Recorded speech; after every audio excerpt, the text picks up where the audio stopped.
Hello, my PC arrived this morning and it comes with a Pure Rock 2 Be Quiet air cooler, which I would consider a mid-range air cooler. And some might say that it might be just about sufficient enough to cool my 5800X3D AMD Risen CPU. However, thermal throttling is still a risk, and therefore I would like to upgrade the air cooler. So why did I go for air coolers? I did have a look at water cooling, and I do fancy one that has a display on it and comes with RGB fans. However, top-mounted RGB fans would not really be visible to me because the computer will be sitting on the ground rather than on a desk. And also, they're quite expensive. I think the one that I looked at, the Kraken one, that is around £200, which for me is equivalent to the cost of a CPU upgrade. Therefore, I decided to look at air coolers, and I came across the AK620 Digital that has a display. I'm quite keen on having one with a display that allows me to glance at the CPU temp and utilization as well. But this one doesn't have RGB fans, and RGB fans, they're all quite cool. Let's be honest, and typically it tends to be air cooled computers that have the best RGB. However, I have come across some very nice air cooled PCs that have nice RGB inside. One alternative to the AK620 is the ThermalRight Silent Assassin. I think it's the Peerless Assassin. That one is probably the best air cooler out there. And there is also an RGB version of it that come with these fans. So you might be wondering, why didn't I just buy the Deep Cool RGB fans instead? They are £34 for 3 of them. These ThermalRight ones are £10 for 3. And you might think, okay, these ones are cheaper, the performance might not be as good. However, these are the same fans that are in the Peerless Assassin, which is cheaper than this AK620, but is as good. So therefore, if these fans are good enough in the Peerless Assassin, they'll be good enough in this fan. So for today, we're going to take out the Be Quiet Pure Rock 2, and we're going to put in the AK620, and we are going to replace the OEM fans with these ones here. I don't think anyone on YouTube has done this yet, which is to put RGB fans on the AK620. So bear with me as we go through this process together.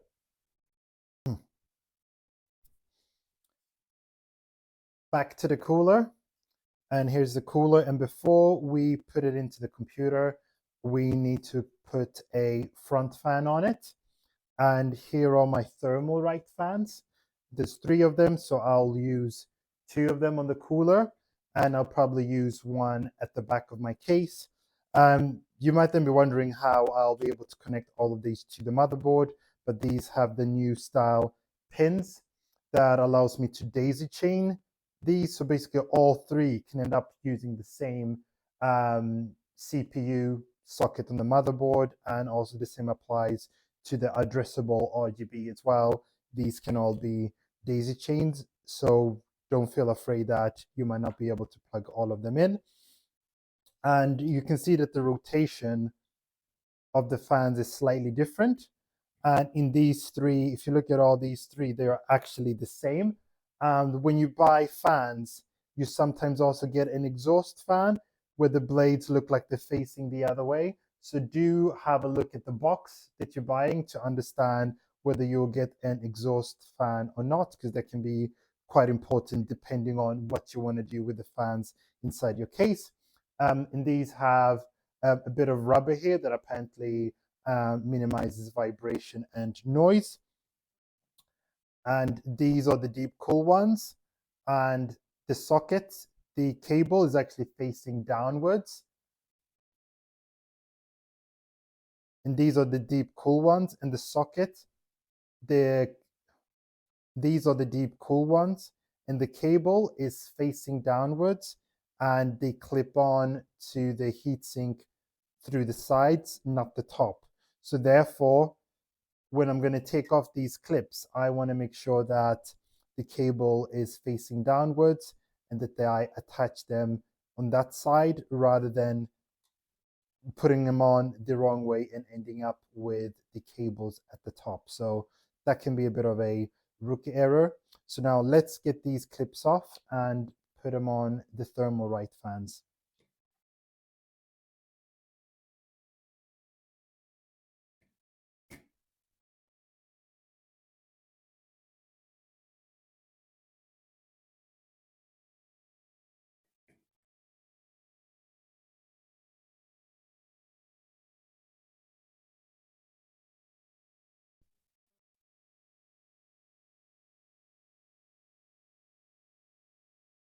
All you need to do is to lift them out. They are a tiny bit spring loaded, so you might need to use a little bit of force, but not too much. And if they do break, you might be able to buy new ones online. For the most part, a lot of these fans have brackets that are sort of universally compatible. And interestingly, these have rubber at the top, the mountings, which is quite interesting because the ThermalRight have the rubber there. I'm now trying to see if I can dislodge them and put them on the ThermalRight, but it's not possible. So I hope there won't be any vibration caused on that side. But as I said before, these are the same fans in the Peerless Assassin, so I do bet that they should perform quite well, whether it's regards to noise or performance.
There we go, prep done.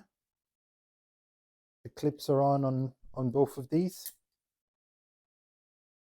They're now ready to be installed on the fan.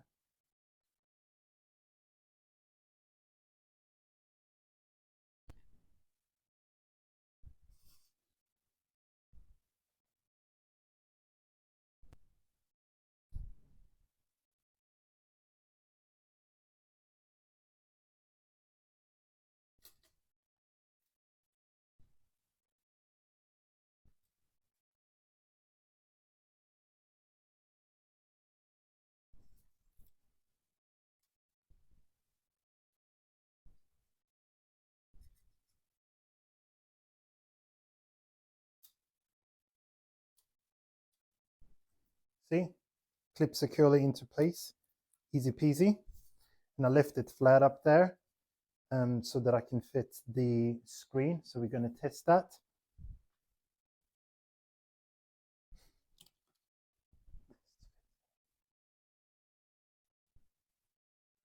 That's the monitor screen, and I'm having a look there as well. Always keep the box handy to see how it should all fit together.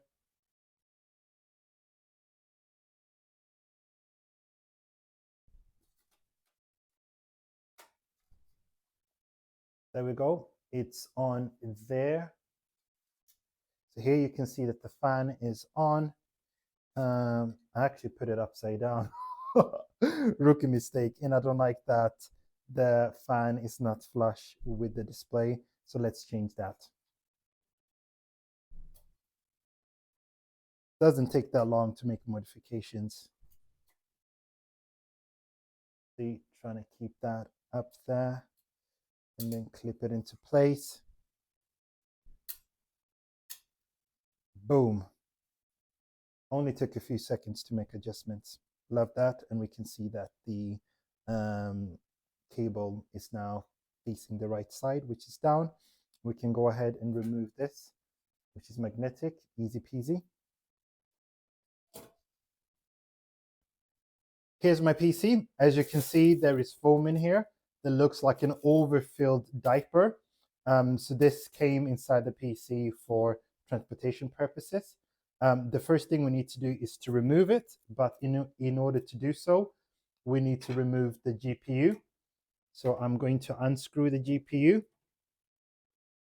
And sorry if I am quiet at times because I'm quite a terrible multitasker. Oops, one of the screws fell into the case. I think there's in total 2 of them that need to be removed. And I think I'm ready to lift the GPU now. It's sort of coming loose.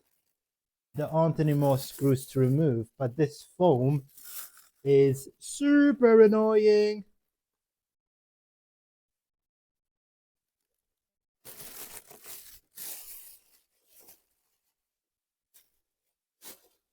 Maybe I need to remove it from the front. Then I need to remove the front. But then I need to remove the front fascia. I think this is an example where I should have probably read the manual, but let's go ahead and remove this screw. I think it's for the front. Yeah, learn from me, read the manual. Oh, this is quite tight. Something's coming off. Wow. Here we go. There it is. The diaper is out. Yeah, and I can put the GPU back in. Looks quite nice. Looks nice in there. Let me put the camera back down. So now I'm wondering, should I remove the GPU to allow myself a bit more space to remove the fan? I don't think that's necessary. So let me keep the GPU there. And the next step is to unclip the fan. I'm going to disconnect it first, the CPU fan. That's the CPU fan disconnected. Because once you remove the fan, you can access the screws that are right below it. This is quite similar for a lot of these air-cooled fans. The assembly happens on the motherboard itself rather than pre-assembly before and then plonking the fan in. Yeah, trying to do this carefully in order not to damage any components. The fan is coming off. Just taking a bit of time. It's a bit fiddly.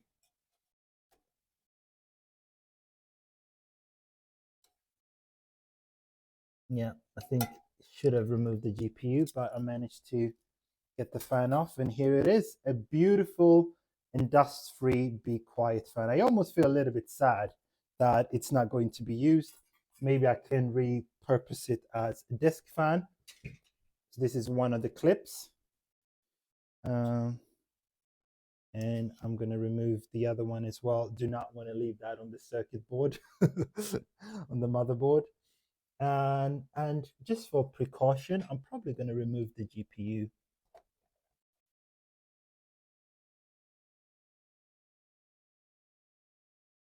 I need to leave the GPU in there just to show you. You can see one screw there and another screw there. So there's a lot of clearance, lots of space, but that's because this is a mid-sized heatsink. The heatsink on the AK620 is a lot bigger, so I expect fitting that one to be a little bit more of a hassle. Let's remove this heatsink.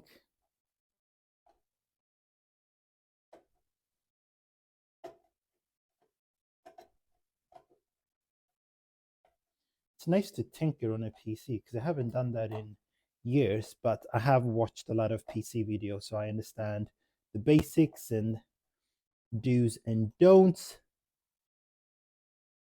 And this is also partially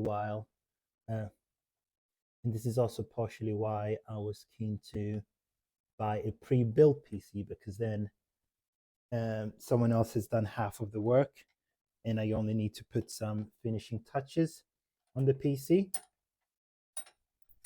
And I like the size of this case. Look how much room there is for a potential 4090.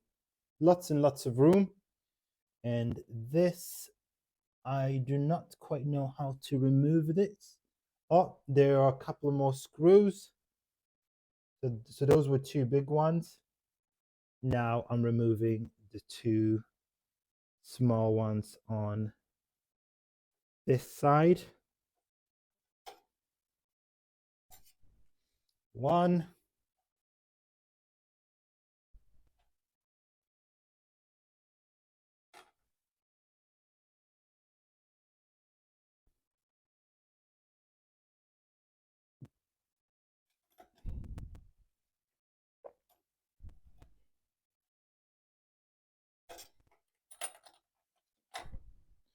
Two. And then the ones on this side, quite awkward to access. I might need a very short screwdriver. Wow. Can I access them this way? Barely. What about on this side? No. Yeah, this is to be expected. I might.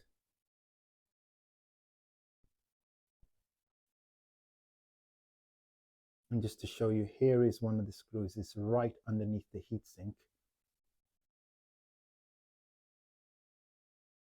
And there's one down there as well. So I think I'm going to use this little bit there without the handle and see if I can unscrew those bits. Let's give that a try.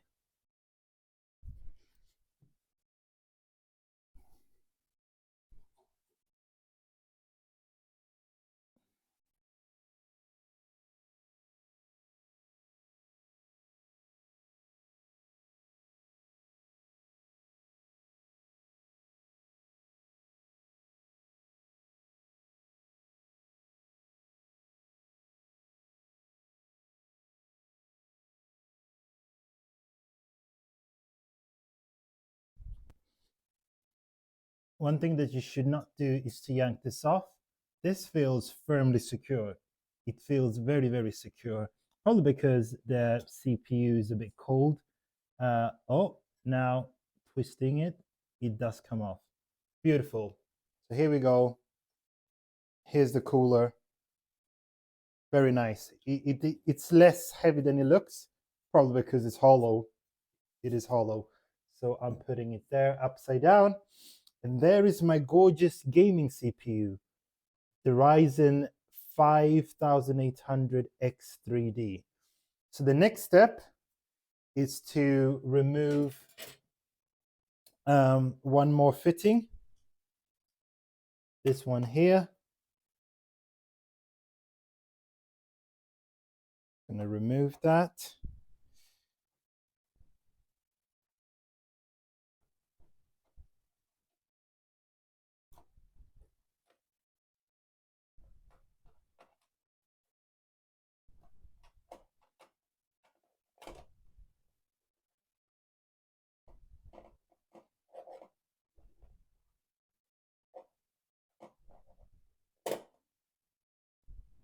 Something came off at the back, the rear. I'm going to inspect that.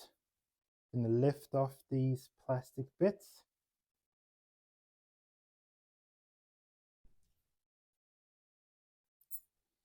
And then what I'm going to do is set the PC aside so that we can unbox the fans.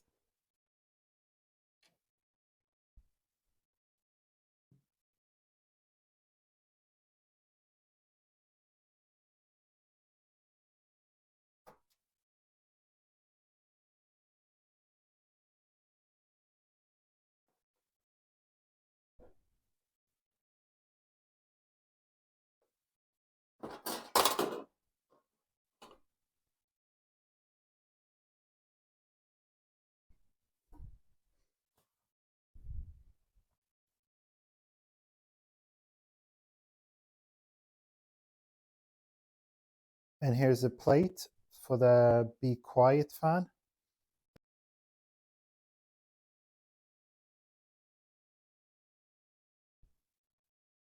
This is the CPU plate. This is the plate that goes at the back of the motherboard and is for connecting coolers to it. So this is to be put back. And on the other side, we are going to screw these bits on like that. So let's go ahead and do that.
So that's the cables tucked in.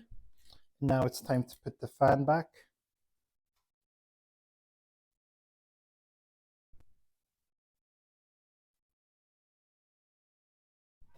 Need to clear the RAM.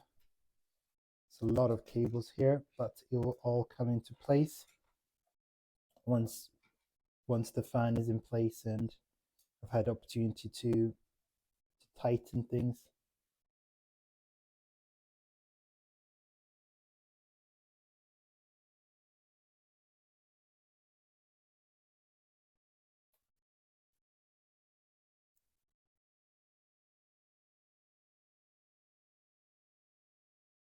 Look at that. Gorgeous. Nice and flush.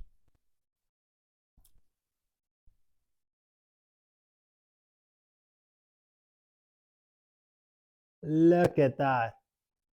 The RAM is cleared with just about 2-3%. Look at that. The RAM is cleared by roughly 2 or 3 millimeters. This is what I mentioned before. Be careful when you buy these coolers. They are massive, and yeah, they might not fit in your case. Or if you get RGB RAM slots like I have, just make sure that they're not too tall. But likewise, you can always buy a cooler and RAM, give it a try. If it doesn't fit, you can potentially send it back as well. And here it is. Feels like we're almost getting there, getting to the end.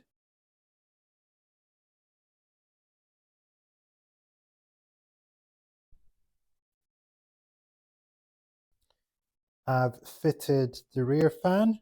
Unfortunately, it didn't come with screws for fixing it to the case. So instead, I used some temporary cable ties that came with the fans. And it's secure enough for now. And I'll find a permanent solution quite soon. And then we get to this spaghetti junction of cables. So I need to route these somewhere where they're not in the way and not visible in the case. There is a bit of a hole there, a slot where I can route them to the back of the case and then connect them to this split to this Y cable, because these fans can be daisy chained. So like therefore I can plug them both into this and then plug this into the CPU fan header that's there. This display connects to USB, and you can see the USB headers there. So I'll probably route that cable all along there and around straight there. In this fan, I'll plug it into an addressable RGB header. There's one there. So let me get on with it.